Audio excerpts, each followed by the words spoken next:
Coming up on the Long Island Business Report, we look at the real estate market from the high cost of housing to property taxes to corporate real estate. We need to get this entitlement process shortcutted and be able to provide the housing that our youth needs here on the island so that we can attract other companies and expand the tax base and expand the growth and employment here. What are the challenges facing both residential and commercial real estate on Long Island today? We need government officials that understand that new development and that the real estate business is a key component of GDP growth, of attracting businesses and attracting people that want to live here. It's all straight ahead on this edition of the Long Island Business Report. Funding for this program has been made possible by Charlotte and David Eckert and the Roush Foundation. And now, from Molloy College at the Madison Theater, here's Jim Paymar with the Long Island Business Report. Hello, and thanks for joining us. I'm Jim Paymar with the Long Island Business Report. There are many factors, of course, that threaten the real estate industry on Long Island, everything from high housing prices to property taxes to building new developments for corporate space.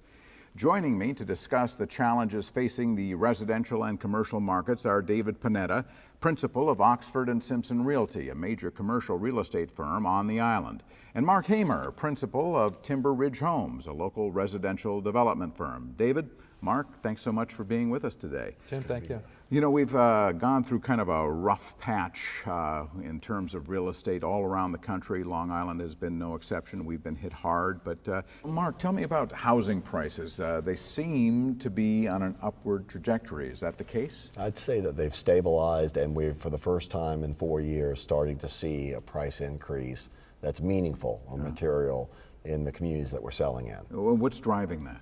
I think there are a confluence of issues. One, your foreclosure process seems to be behind us. It does not mean that we still aren't facing foreclosures, but certainly the bulk of them have been processed. You have a shortage of new home supply lots available because people in the last 4 or 5 years have not been going through a process of getting property zoned and approved for building lots. And just overall, the economy is better. People have more confidence. The consumer feels better about their situation, about their job security. And when people have that type of confidence, they're willing to make major purchases. And low interest rates. I mean, they're pretty much rock bottom. Absolutely. Right now. You can't imagine that interest rates could go any lower. Yeah. But you should also mention, I think it's important, that when you're talking about the residential real estate market, there's different segments. You know, there's below 300,000 and 300 to 800 and 800 and over. That's been, the numbers on that has changed dramatically, and they don't go lockstep with one another. Right, and the way I would say that is you have your new home buyer, right, your step-up home buyer, and then your more affluent home buyers. So, what you saw in the last 4 years is that there was always a market for the first home buyer, the lower end of the market. Right. What in the last couple of years, you're starting to see that stepped-up home buyer and the affluent home buyer back in the marketplace. I see. And David, you deal in commercial real estate, and when I drive around the island, I see a lot of for lease signs and office space available and empty stores. How's your business been? Well, again, similar to the residential market, there's different sectors of the commercial market. The development end of it has gotten hit the worst because it's been very difficult to finance that. Retail has also had a big correction. The office market and the industrial market have stayed relatively strong. And again, the reasons being is there's very high barriers to entry to build new product here on the island. And Long Island has a very low beta, meaning that it doesn't move lockstep with the rest of the country. When things are doing better than the rest of the country, Long Island improves, but not to, say, the same degree as Manhattan. And when things go down, though, we're also protected on the downside because we had sublease space, which right now has been gone, but vacancy rates are still right now about 10%. And in many markets during their good cycles, they'd love to have 10%. Yeah, the one thing I would say, though, and he's right, that clearly the demand side is improving. Occupancy levels are not as low as people would imagine in the commercial sector.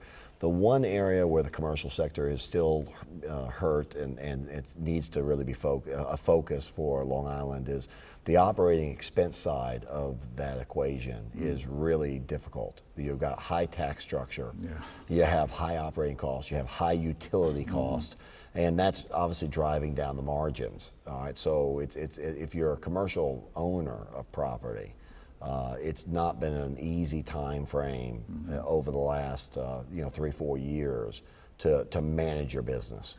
Well, let me ask you, what can be done to make this a more viable economic situation? Is there anything that you see out there when you're dealing with building or leasing that government can do, that private industry can do? What are some of the solutions to our pricing problems? You know, there's a lot of issues that tie into that. One of the issues is I think that there needs to be better education for the public so they understand the causes and effects of some of the decisions that they're trying to influence the politicians to make. As I mentioned, that we're not in a 1950s price structure. You know, we're in a 2013 price structure. So if your taxes are $20,000 and you're willing to go to $30,000, then we don't have as big of a problem here. But many people are not willing to do that. So we need to have new development. We need to attract more companies here. And that's how we sort of circle back into the residential side. I would say, though, that to answer that question, land use is vitally important to the success and vibrancy of any market. And Long Island's land use process is not efficient and it's not transparent. We need to encourage and we need government officials that understand that new development and that the real estate business is a key component of GDP growth, of attracting businesses and attracting people that want to live here to create that vibrant community. And we need to promote a more reliable, more efficient, and more transparent land use process in order to build the communities that we all want to live in. $64 million question. How do you do that? I mean, things seem so steeped in their ways here, that government doesn't move very quickly or nimbly here. Well, that gets to David's point. I think that education is one of the first things we need to do. And how do we educate people about this? Well, I'll give you an example of something that's been happening more recently that I think has shown some success. Don Monti, who's the president of Renaissance Downtowns, has, I'm on the Huntington Planning Board, and I'm also vice chairman of Huntington Economic Development Corporation.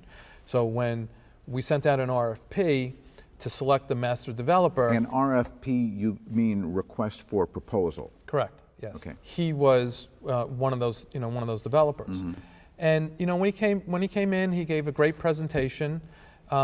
I was skeptical because he really hadn't completed any of these downtown projects. But in working with him over this past year, he's been able to make a connection with the residents in, let's say, in Huntington Station, where they feel like they're part of the process and they feel like they're being listened to, and he's coming back with them. He calls the process a crowdsourced placemaking. And he includes the residents, and they sort of understand, and he walks them through a little bit why something would work and something won't work. Is this where he wants to build housing around the Huntington Station? Well, he isn't looking to build anything yet. Yeah. He's trying to, we've hired him to be able to map out what should be done over there. I see. So where that's in contrast is, if you have a developer coming in to develop a specific property, whatever facts he brings to the table are going to seem self-serving, and they're not going to be trusted because he's trying to get a development. So I think that this process that Don Monti has started is something that needs to be embraced.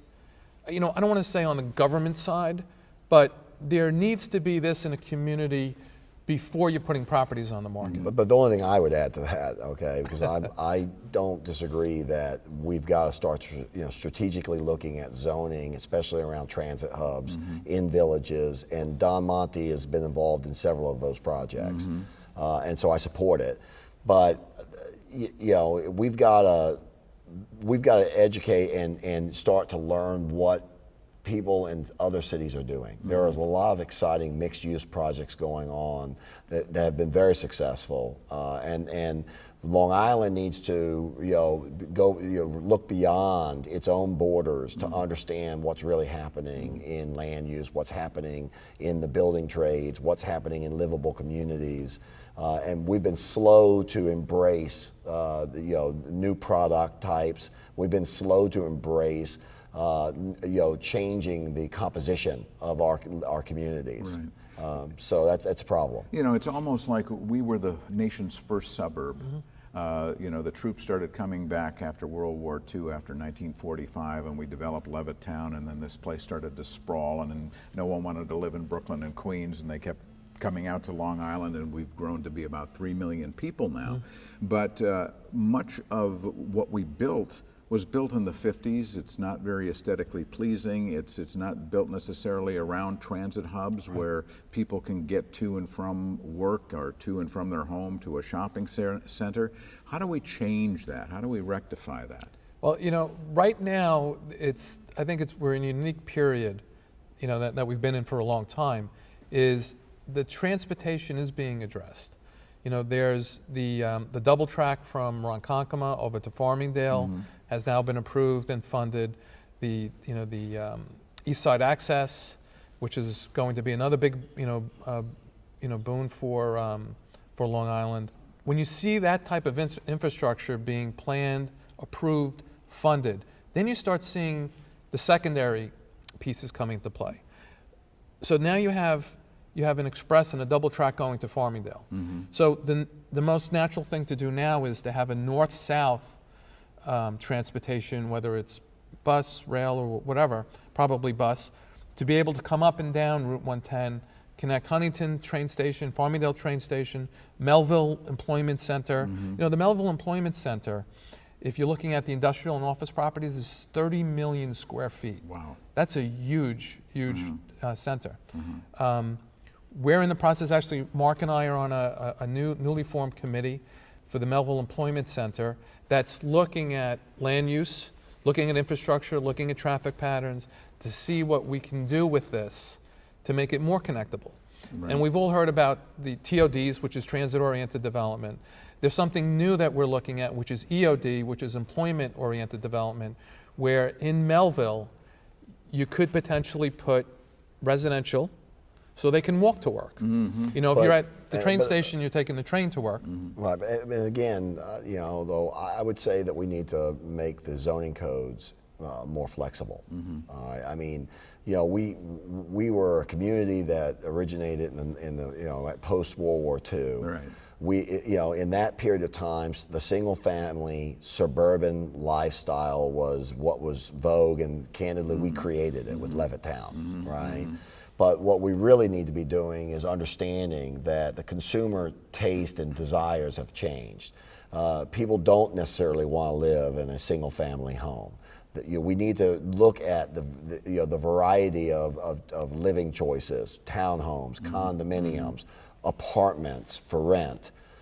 We need to look at how different uses, commercial uses, interplay with each other. You can have residential around commercial product. You can have commercial centered around retail, around the villages. Okay, and so we have got to become a more flexible, more adaptive community, and we need to open the ideas up so that we can expand the redevelopment. It's almost like we need to take a look at the next phase of suburbia. And it's happening. Yeah. If you look across the country, it's Right. been happening for the last 20 years. Sure. And if you look at the dynamic employment centers, the Metro DC area, Dallas, Houston, some of the West Coast communities, they've been much more exciting in the type of mixed-use developments that they've been doing. Well, the beautiful thing about Long Island, and I'm sorry, is we've got an infrastructure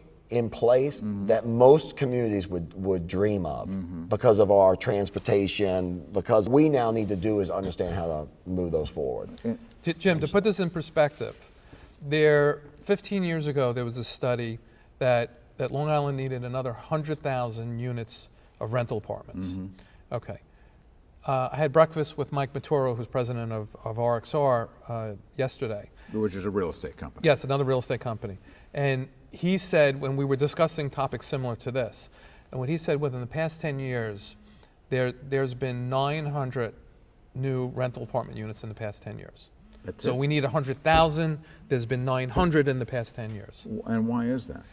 Because it's the resistance of change. Mark is absolutely 100% right. We need a stratified choice of housing stock. That's why we're losing the youth. I mean, think about it. When you're getting married, you get an apartment, you basically have to go live in a basement apartment someplace or someone's garage that's converted. Right. And is that a fun place to live? No, it's not at all. Not at all. They want to live in a community where there's other people their own age, where there's social, aspects associated with it. And that's why they're going to Hoboken, they're going into Long Island City, and they're going to Brooklyn, Brooklyn. yeah. And Manhattan, Right.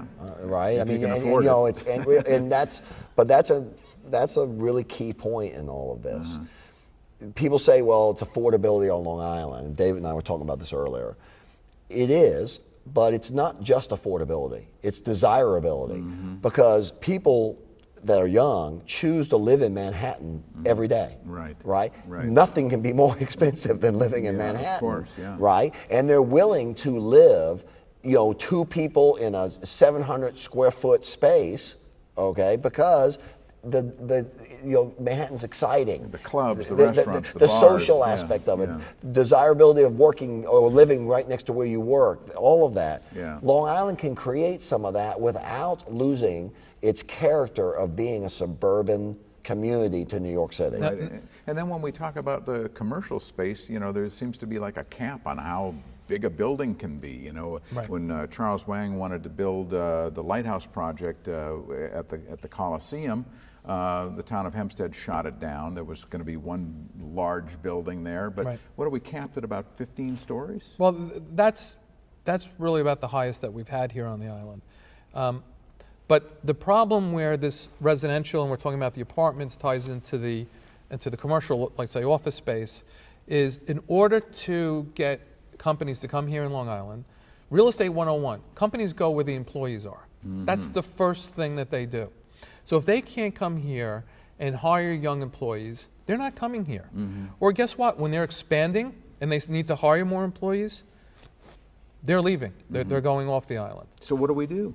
What we need to do is we need to get this entitlement process shortcutted and be able to provide the housing that our youth needs here on the island, so that we can attract other companies and expand the tax base and expand the growth and employment here. Okay, where's the political will to do that? That seems always to be an issue. Look, I think that you're seeing seeds of it, right? I mean, if you look at the people talking about Patchogue and the success that Paul Pontieri has had in Patchogue, if you look at the conversations, and I think the Roush Foundation came out with a report a year ago talking about transit-oriented hubs, okay? Looking at the Hicksville train station and Hicksville downtown area for redevelopment. If you look at what's happening in some of the villages, Huntington has been open-minded to creating new development and redevelopment up in the village of Huntington. Look, you're not going to change the culture of suburban single-family home living. There was always a fear that Long Island would become Queens or Brooklyn. Unfortunately, I don't understand why, because Brooklyn's a desirable place, right? It's a lot of fun. Exactly. But it's you see seeds of it. Right. We need to continue to promote, though, these ideas. And back to the education component of all this that David referenced, it's without educating people that by adding a variety of housing stock, by changing the character of the development around train stations, it's not going to lower the quality of life. It's actually going to improve the quality of life. It's going to lower the cost of living. Right. And improve the quality of life. And that's what people really want. That's the choices that people are making by leaving Long Island. When you hear a 22-year-old has graduated from college and is not coming back to Long Island to live, mostly that is the two decisions. One is they can't afford it, and two is it's not offering them what they want. It's not fun. And can we build high-rise developments around our transit hubs, where then you'd get ancillary businesses, you'd get bars and restaurants opening up, but they've got to have a critical mass of That people would there. absolutely happen. I've Yeah. had many conversations, with people in these areas that need redevelopment, need economic development, and they're saying, well, we'd like to have banks come in here and businesses and stuff, and I tell them, wait, time out. Yeah. Right now, there's a balance between how much the community is spending and what they're spending it on, and what retailers are here. So if you don't change that balance, you're not going to change what's going on here in this town. So if you can come in and going high rise, is a great idea because they're not making any more land. Right. So the parcels that are available, we need to maximize that. And then we can offset that with all, we're buying open space.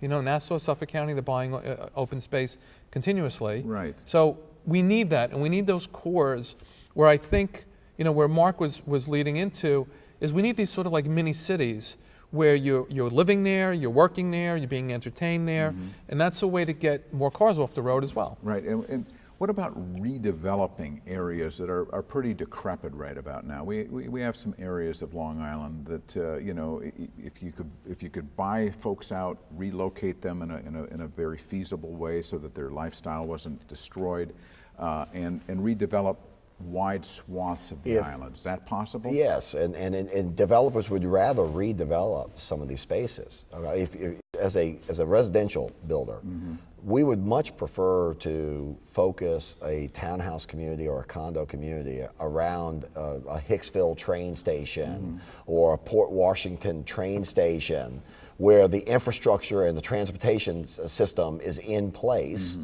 As long as we could have some reliability and predictability to the zoning process. All right, so the only thing that forces developers to move to raw land or further away from New York City or away from these hubs is the lack of confidence that we can move forward. I see. So, we propose ideas, and with success, it begets success. So as new projects come online and the community understands that it's not eroding the fabric of the community, it's actually enhancing it, Right. you'll see more and more developments that take hold. We had a situation right here in Rockville Center where Avalon Bay wanted to come in and build condominiums, and there was a big fight against it. People said, it's not a good thing for the community. But the buildings are beautiful. They were on land that was used to be an old drug manufacturer, and it's very nice. Yes. But this resistance still goes on. Right, and look, Avalon Bay has been a poster child over the last 4 or 5 years, or maybe 10 years, of promoting a new development or an adaptive reuse of property, only to be met with resistance, and then it's built, and Everyone it's turned out loves to be it. very successful. Yeah. And but that's a lesson. We need to do a better job in the development community of educating people about the after. A lot of times we don't go back 5 years later and profile and make people, force people to rethink that, oh wow, we were against this, and look what's happened to the neighborhood. Look how it's improved. Another perfect example of that was the the old drive-in theater around the Westbury community. For 10 years, 15 years, that was fought. And then ultimately a BJ's opened, a cinema complex opened up. And if you look at that area today, you now have a BMW dealership that's one of the highest grossing BMW dealerships. You've had a new hotel that's been gone in there that's added a spa. You've had people go in and renovate an apartment complex, making it a much nicer apartment complex. You had a hotel that was added. So the whole neighborhood in that area of Jericho and Westbury has improved. Okay, all of that happened when they took a use that was antiquated, that was obviously not succeeding. Okay, and that is a drive-in movie theater, right? And they turned it into something that people wanted. Well, listen, we're already out of time. This 27 minutes goes by very fast.